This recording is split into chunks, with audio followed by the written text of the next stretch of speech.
Bismillahirrahmanirrahim. Assalamualaikum warahmatullahi wabarakatuh. Sekarang kita akan membahas latihan soal TPS, subtes kemampuan penalaran umum. Jadi di tahun 2019, kemampuan penalaran umum itu ada 20 nomor. Dari 20 nomor, 14 nomor merupakan bacaan yang terdiri atas 2 teks. Masing-masing teks diikuti dengan soal sebanyak 7 nomor. Dan 6 nomor merupakan soal tentang penalaran kuantitatif atau hitungan matematika. Nah, sekarang saya akan membahas penalaran umum mulai dari nomor pertama. Untuk nomor 1, berdasarkan paragraf pertama, pernyataan mana yang benar? Oke, kita akan fokus di paragraf pertama saja. Kita baca terlebih dahulu. Junk food disebut makanan instan atau makanan cepat saji yang kini telah berkembang pesat di persaingan perusahaan makanan di Indonesia. Makanan cepat saji dinilai sebagian orang lebih efektif terhadap waktu dan mudah ditemukan. Tak hanya itu saja, makanan cepat saji juga memiliki cita rasa yang lezat ditambah harganya yang terjangkau. Oke, setelah itu kita akan mencocokkan mana jawaban yang benar. Mulai dari A, persaingan makanan di Indonesia berkembang pesat. Oke, jadi yang A itu yang berkembang pesat adalah persaingan makanan oleh junk food. Jadi yang A ini kurang tepat. Untuk yang B, makanan yang lezat memiliki harga yang tidak terjangkau. Ini tidak sesuai dengan kalimat yang terakhir bahwa junk food itu makanan yang lezat dan harganya juga cukup terjangkau. Jadi yang B salah karena mengatakan tidak terjangkau. Untuk yang C, makanan cepat saji berkembang pesat di Indonesia. Nah, makanan cepat saji. Nah, jadi inilah jawaban yang tepat, bisa jadi benar karena pernyataan di kalimat pertama, junk food disebut makanan instan atau makanan cepat saji yang kini telah berkembang pesat. Oke, jadi C bisa jadi, saya simpan dulu jawabannya. Untuk yang D, makanan cepat saji mengandung kontroversi. Nah, tidak ada yang mengatakan di paragraf pertama junk food mengandung kontroversi, jadi salah. Memakan makanan cepat saji berdampak bagi tubuh juga tidak dibahas di paragraf pertama. Jadi jawaban yang tepat adalah C. Berikutnya saya melanjutkan untuk soal nomor 2. Berdasarkan paragraf terakhir, apa yang akan terjadi apabila lilin masuk ke dalam tubuh? Jadi kita akan fokus di paragraf terakhir dan titik poin kita akan fokus ke lilin. Nah, kita akan membaca cepat saja supaya mendapatkan kata lilin. Nah, ada lilin, jadi lilin ada di kalimat terakhir. Lilin itu menghancurkan prinsip kerja sistem pencernaan tubuh sehingga makanan yang mengandung lilin akan dicerna dalam waktu minimal 2 hari. Jadi kalau kita mengonsumsi makanan yang mengandung lilin itu akan memperlambat karena akan dicerna dalam waktu 2 hari. Nah, untuk opsi A, memperlambat proses pencernaan tubuh, ini bisa jadi. Untuk yang B, menghambat gejala stroke juga, ini kurang tepat. Yang C, mengalami penyakit ginjal, tidak dibahas. D, mengurangi nafsu makan, tidak dibahas di kalimat tentang lilin. Yang E, menyebabkan makanan tidak tercerna oleh tubuh. Nah, ini bisa jadi benar juga. Tapi yang lebih tepat itu adalah A, karena lilin itu menyebabkan makanan dicerna dengan waktu 2 hari. Berarti lilin itu sifatnya memperlambat, bukan menyebabkan makanan tidak dicerna oleh tubuh. Masih tetap dicerna tapi dengan waktu yang lebih lambat. Jadi jawaban yang tepat itu A, memperlambat. Berikutnya saya lanjut di soal nomor ketiga. Berdasarkan teks di atas, pernyataan mana tentang micin yang benar? Sehingga dari kalimat dari paragraf ini kita akan mencari kata micin. Oke, jadi kita akan mencari kata micin cepat saja. Nah, ini ada micin, terus ada fenomena micin. Oke, kita akan baca. Tak berhenti di situ. Nyatanya di dalam makanan cepat saji terkandung bahan pengawet dan penyedap yang kini disebut micin. Fenomena kata micin kini mendadak kerap digunakan para remaja hingga dewasa bila seseorang mengalami hal yang kurang normal. Nah, jadi jika ada yang kurang normal di kalangan remaja, nah itu biasa menggunakan kata micin. Maksud dari hal kurang normal itu seperti seorang yang telat berpikir, lama menjawab bila diajak bicara dan lain sebagainya. Tak dielakkan, makanan cepat saji memang mengandung zat berbahaya seperti yang telah diungkapkan di atas. Nah, untuk yang nomor 3, berdasarkan teks di atas, pernyataan mana yang benar tentang micin? Micin merupakan zat berbahaya. Nah, ini kita simpan dulu. Untuk yang B, micin mengurangi kemampuan individu dalam berpikir. Nah, jadi yang B ini kurang tepat. Karena kenapa? Di yang telat berpikir ini, jadi ini bukan sebab dari orang mengonsumsi micin, tetapi kata micin digunakan untuk mengatakan orang yang telat berpikir. Jadi di paragraf ini bukan dijelaskan bahwa orang makan micin menyebabkan telat berpikir, tapi orang yang telat berpikir itu biasa dikatai dengan kata micin. Oke. Jadi yang B kurang tepat. Yang C, micin mengawetkan dan menyedapkan makanan. Nah, di sini dalam makanan cepat saji terkandung bahan pengawet dan penyedap yang kini disebut micin. Berarti ini benar. Micin mengawetkan dan menyedapkan makanan. D, micin hanya dikonsumsi remaja dan orang dewasa juga tidak dibahas. Micin tidak berdampak langsung terhadap pola tubuh, ini juga tidak dibahas. Micin merupakan zat berbahaya, di kalimat micin juga tidak dibahas.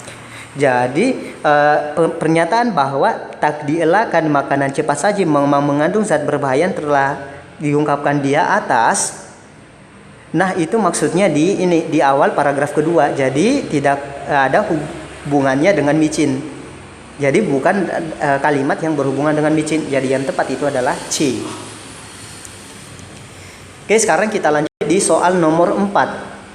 Kata berimbuhan yang salah yang digunakan dalam paragraf terakhir adalah jadi ini kata berimbuhan yang perlu teman-teman ingat jika ada kata kerja yang di depannya huruf K, T, S, dan P. Nah, ini saat ditambahkan awalan huruf depannya akan luluh. Misalnya saya berikan contoh pukul. Jika diberikan awalan me, dia nanti akan jadi memukul, bukan mempukul. Jadi P-nya ini luluh. Kalau misalnya sapu, jadi S-nya juga luluh, akan hilang. Jadi menyapu. Kalau misalnya tari, jadinya menari. Oke, jadi jika ada kata kerja yang depannya K, T, S, dan P, saat ditambahkan awalan, misalnya awalan me, itu kata depannya gini akan luluh atau akan hilang. Nah, misalnya untuk yang A, menyambar, itu asal katanya sambar. Jadi menyambar berarti benar. Untuk yang B, mempengaruhi, asal kata pengaruh, berarti depannya P. Nah, kalau diberikan awalan me, berarti harusnya mengaruhi, bukan mempengaruhi. Jadi yang B ini salah. Jadi jawabannya adalah B, harusnya memengaruhi, bukan mempengaruhi. Karena awalan depannya P berarti akan luluh atau akan hilang. Berikutnya soal nomor 5. Pernyataan di bawah ini yang benar menurut paragraf kedua. Jadi kita akan fokus ke paragraf nomor 2. Mengenai faktor alam memang tak ada yang dapat disalahkan. Tetapi mengenai faktor buatan yaitu manusia, itulah ya hal yang perlu diawasi. Dievaluasi. Manusia kini telah kehilangan kesadarannya hingga mereka melakukan hal-hal yang merugikan banyak pihak, diantaranya merugikan lingkungan hidup, contohnya hutan. Hutan adalah habitat dari ribuan spesies makhluk hidup yang saling bergantungan. Nah, kita akan lihat opsi A. Semua flora dan fauna tinggal di hutan. Ini tidak dinyatakan di paragraf kedua. Gedung bertingkat juga tidak. Flora dan fauna dirugikan dalam kebakaran hutan. Oke, kita simpan. Yang D, flora dan fauna mati hangus dalam kebakaran hutan, tidak ada di paragraf kedua. E, salah satu faktor alam dalam kebakaran hutan adalah munculnya petir saat hujan, juga tidak dibahas di paragraf kedua. Jadi jawabannya adalah C, flora dan fauna dirugikan. Nah, untuk soal nomor 6, berdasarkan paragraf kedua, pernyataan manakah yang paling mungkin? Jadi masih paragraf kedua. Hutan terbakar untuk menciptakan lahan. Tidak dibahas. B, hutan terbakar akibat aktivitas manusia. Nah, ini bisa jadi. Hutan terbakar karena efek rumah kaca, tidak dibahas. Hutan terbakar di seluruh Indonesia, tidak dibahas. Hutan terbakar hanya karena manusia, tidak. Karena ada dua faktor, alam dan buatan. Jadi jawabannya tepat adalah B. Sekarang kita akan melanjutkan pembahasan soal nomor 7. Hutan terbakar hanya karena manusia. Berdasarkan teks di atas, mengapa banyak hewan liar berkeliaran di pemukiman manusia? Nah, sebenarnya tanpa membaca bacaan teks, kita dapat menebak kira-kira jawabannya apa. Kenapa hewan liar berkeliaran di pemukiman manusia? Nah, kita akan mengecek opsi yang A, hewan liar tersebut tersesat. Nah, ini kurang tepat. Yang B, hewan liar ingin memangsa manusia. Nah, ini juga kurang tepat karena di habitat aslinya hewan liar itu telah memiliki makanan yang cukup. Untuk yang C, hewan liar mengalami kepanasan akibat kebakaran hutan. Nah, ini juga kurang tepat. Untuk yang D, hewan liar tersebut mengeksplorasi rumah manusia. Ini juga kurang tepat. Yang tepat adalah E, hewan liar kehilangan habitat aslinya. Jadi kehilangan habitat aslinya akibat dari kebakaran hutan. Nah, dapat dilihat di paragraf keempat, mereka akan kehilangan habitat aslinya dan akibat dari hal tersebut yaitu larinya para satwa ke pemukiman penduduk. Oke, berikutnya saya lanjut ke soal nomor 8. Judul apa yang tepat untuk teks di atas? Nah, untuk menentukan judul berarti kita harus mengetahui topik dari bacaan ini apa. Nah, bisa kita baca di bagian pertama, Indonesia adalah suatu negara dengan iklim tropis yang terdiri atas ribuan pulau. Walaupun daratan di Indonesia tak seluas lautannya, hutan di Indonesia sangat banyak mulai dari ujung Aceh, yaitu Sabang hingga Merauke. Beberapa tahun terakhir kebakaran di Indonesia kerap terjadi. Hal itu disebabkan dua faktor. Faktor yaitu faktor alam dan faktor buatan. Nah, dari bacaan ini dinyatakan ada dua faktor yang menyebabkan kebakaran hutan. Nah, di paragraf kedua juga dibahas faktor. Nah, pada umumnya bacaan ini membahas tentang faktor-faktor kebakaran hutan. Jadi judulnya itu kita akan cek dari A, kebakaran hutan di Indonesia. Ini menjadi kurang tepat karena yang dibahas itu bukan jumlah kebakaran di tiap tahunnya, tetapi hanya faktor-faktor kebakaran hutan. Untuk yang B, faktor manusia yang menyebabkan kebakaran hutan juga kurang tepat karena ada dua faktor yaitu alam dan buatan. Yang C, dampak kebakaran hutan bagi flora dan fauna. Oke, jadi ini juga kurang tepat. Nah, yang D, faktor-faktor dalam kebakaran hutan. Nah, ini yang benar. Oke, jadi faktor-faktor dalam kebakaran. Jadi jawabannya adalah D. Sekarang kita akan melanjutkan pembahasan soal nomor 9. Berdasarkan paragraf terakhir, pernyataan di bawah ini yang benar adalah, jadi kita akan fokus di paragraf terakhir atau paragraf keempat. Kita baca terlebih dahulu. Begitu juga dengan kejadian erupsi Gunung Anak Rakatau yang menimbulkan tsunami di Selat Sunda 22 Desember 2018 sampai 28/12/2018. Sebanyak 426 jiwa meninggal dunia dari kejadian ini. Kendati gempa bumi, tsunami, likuifaksi, dan erupsi gunung berapi memakan korban terbanyak. Mayoritas bencana yang terjadi pada 2018 didominasi oleh puting beliung dengan 785 kejadian, disusul banjir dengan 667 kejadian, dan tanah longsor dengan 446 kejadian. Nah, kita akan mengecek opsi dari A sampai E. Untuk yang A, sebanyak 426 tanah longsor terjadi di 2018. 426 kita fokus di angka 446. Jadi tanah longsor 446 bukan 426. Jadi A salah. Yang B, terjadi gempa yang menyebabkan tsunami Selat Sunda.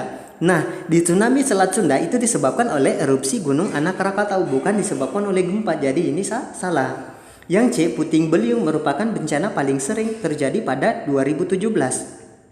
Nah, ini kurang tepat karena puting beliung itu yang paling sering di 2018.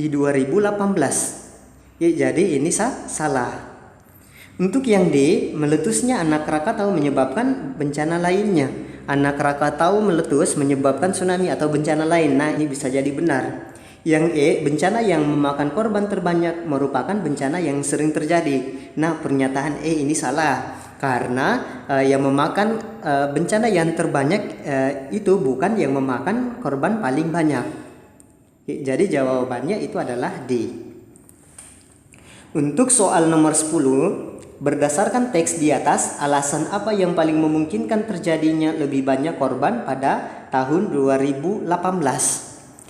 Jadi ini ada jawabannya di paragraf nomor Nah, kita baca terlebih dahulu di paragraf kedua. Catatan Badan BNPB menyebut jumlah korban meninggal dunia dan hilang akibat bencana alam per 27 Desember 2018 mencapai 4773 jiwa.